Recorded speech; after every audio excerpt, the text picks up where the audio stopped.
Hola, bienvenido a mi canal, mi nombre es Gisela y yo soy de Quiero Más Plantas. Hoy te traigo un video súper completo acerca de los cuidados de las monsteras. Esta planta que enamora con sus hojas seguramente la has visto en redes sociales y has dicho quiero la mía. Pero claro, antes de adoptar tu primer ejemplar, siempre es bueno aprender sobre sus cuidados. Aquí te va mi experiencia de cuidados y todo lo que deberías saber si me preguntás, Gise, ¿qué recomendaciones me darías? Bueno, voy a hablar de los cuidados en general que tienen las monsteras. Lo primero que nosotros tenemos que tener presente cada vez que hablamos de una planta es comprender o de alguna manera imaginarnos cuáles son sus orígenes, de dónde viene y cómo se desarrolla en su hábitat natural. Las monsteras crecen en zonas tropicales y subtropicales, ¿sí? Normalmente en los pies de los árboles. Lo que hacen es ir agarrándose y trepándose en búsqueda de la luz y a través de sus raíces aéreas la utilizan de medio de soporte para treparse y agarrarse de los árboles. Las monsteras tienen un crecimiento horizontal, ¿sí? Nosotros, esta planta porque tuvo un tutor, pero si nosotros no le daríamos, no le pusiéramos un tutor, lo que sucedería es que la planta comenzaría a crecer de manera horizontal. Lo que hace es crecer de manera horizontal para buscar un medio donde treparse, donde agarrarse y con sus raíces aéreas, por un lado absorbe la humedad ambiental y por el otro se utiliza como medio para agarrarse. Considerando que son plantas que crecen agarrándose de los árboles y que están en un ambiente donde las temperaturas son muy cálidas y húmedas, por estar en zonas tropicales, ya tenemos un indicio de cuáles son las necesidades ambientales que tiene esta planta. En primer lugar, lo que me gustaría contar de ella es que es una planta epífita, ¿sí? Esto significa que la planta vive y se desarrolla sobre otras plantas, pero teniendo en cuenta que no es que las perjudica, sino que simplemente se agarra de ellas para caminar y abarcar grandes extensiones. Con sus raíces aéreas lo que hace es agarrarse de los árboles y buscar la luz. Al tener presente que vive normalmente en zonas tropicales, tenemos que tener presente que necesita una humedad alta, ¿sí? Estamos hablando de aproximadamente entre el 50 y el 60%. Va a necesitar luz filtrada, ¿por qué? Porque crece entre los árboles. La iluminación va a ser alta, muy alta, porque está en zonas tropicales, pero a la vez filtrada. Entonces, lo que se denomina iluminación indirecta. ¿Puede darle el sol? Si seguís estas recomendaciones, yo te aseguro que tu planta va a ser muy feliz, pero tenés que ser muy consciente de las limitaciones que te puede dar respecto a la cantidad de luz que recibe, los periodos y cómo puede incidir el sol sobre sus hojas. Si nosotros estamos transitando el otoño y el invierno, donde las temperaturas son más cálidas, son más bajas, la incidencia del sol es mucho menor que durante el verano y la primavera, te puedo decir que puede recibir el sol de la mañana o el sol de la tarde. Y me vas a decir, Gise, ¿puede recibir monstera sol? Pero las monsteras no pueden recibir sol. Bueno, las monsteras necesitan mucha iluminación para desarrollarse. El lugar que yo le daría, de acuerdo a los cuidados que yo siempre le doy a mis monsteras, es si recibe el sol de la mañana en otoño e invierno, va a ser súper feliz, porque no es un sol muy fuerte. Ahora, el sol de la mañana de primavera-verano puede ser un poco más dañino para sus hojas, lo que puede es transformarse en manchas de color blanco, que son quemaduras.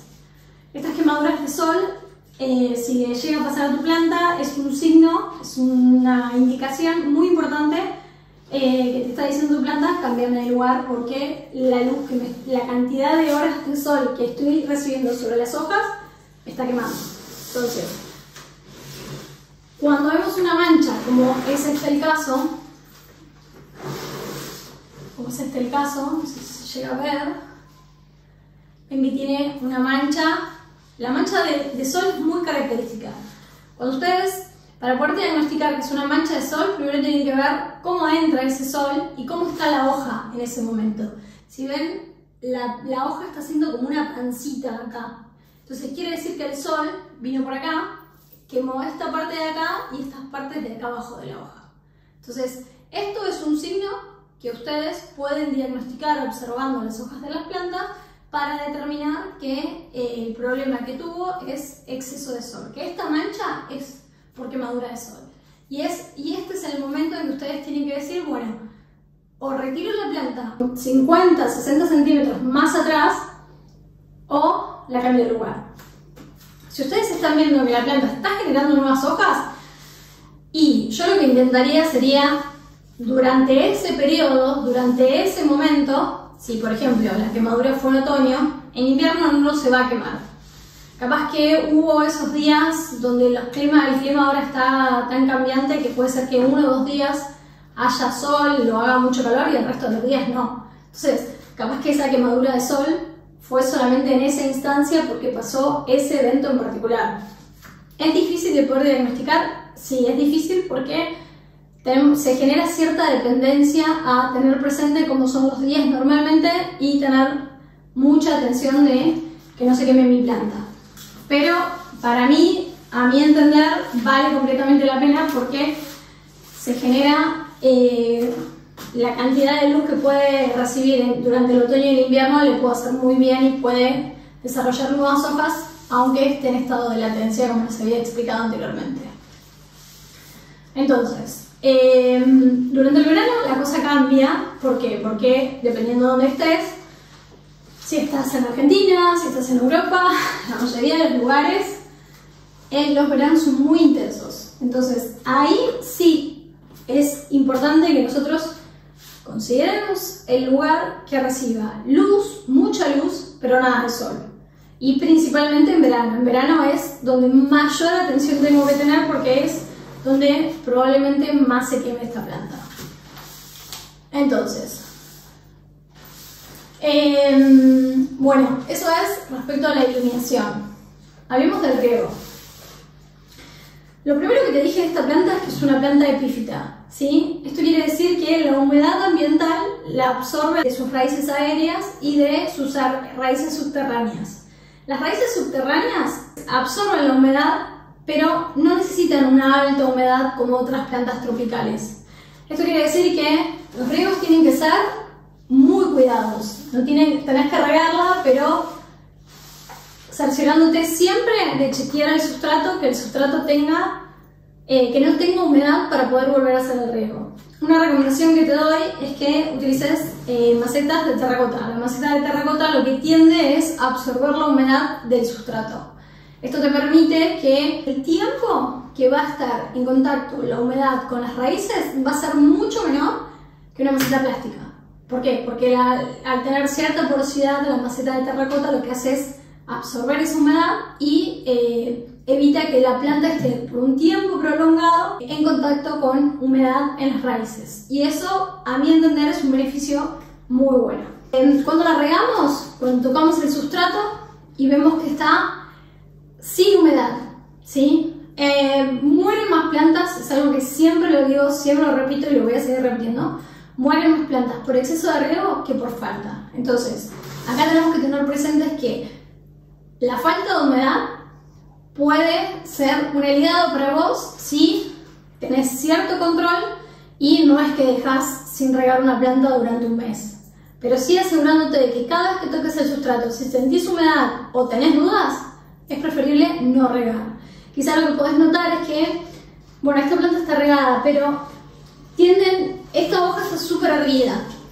Vamos a suponer que esta planta tiene una plaga, está como mucho más débil, entonces tiene como ciertas características. Pero vamos a suponer que tu planta está completamente erguida, como esta hoja, y si vos empezás a notar que las hojas comienzan a caer, se vuelven lacias, eso es un buen signo de decirte, que te está diciendo tu planta, necesito agua. Me parece importante tener presente de cómo es la morfología de tu planta, cómo se comporta. Mientras más lo observes, más vas a poder notar cambios y más vas a poder aprender de la planta. Si ves nuevas hojas, si ves el cambio de una hoja repentino, si ves una mancha, todo eso te lo va a poder decir tu planta. La diferencia está en que tenemos que aprender, como siempre digo, el idioma de las plantas. Tenemos que aprender a entender qué es lo que le está pasando en función de lo que observamos. ¿Y cómo podemos hacer eso? leyendo, aprendiendo, observando y quedándote siempre con la duda de, che, ¿por qué la hoja de esta planta está así? ¿Qué significa esta mancha? ¿Qué hice mal? ¿Qué puedo corregir? ¿De qué manera puedo evitar que pase esto en mi planta? Bueno, todas esas preguntas son las que nos deberíamos hacer para aprender y ir aprendiendo, mejor dicho, con el tiempo, cuáles son las necesidades de cada planta. Bien, bueno, dicho todo esto, hasta acá son todos los cuidados que tienen respecto a las monsteras.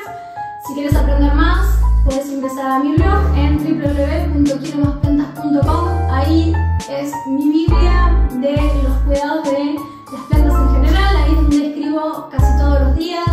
Siempre hago contenido nuevo.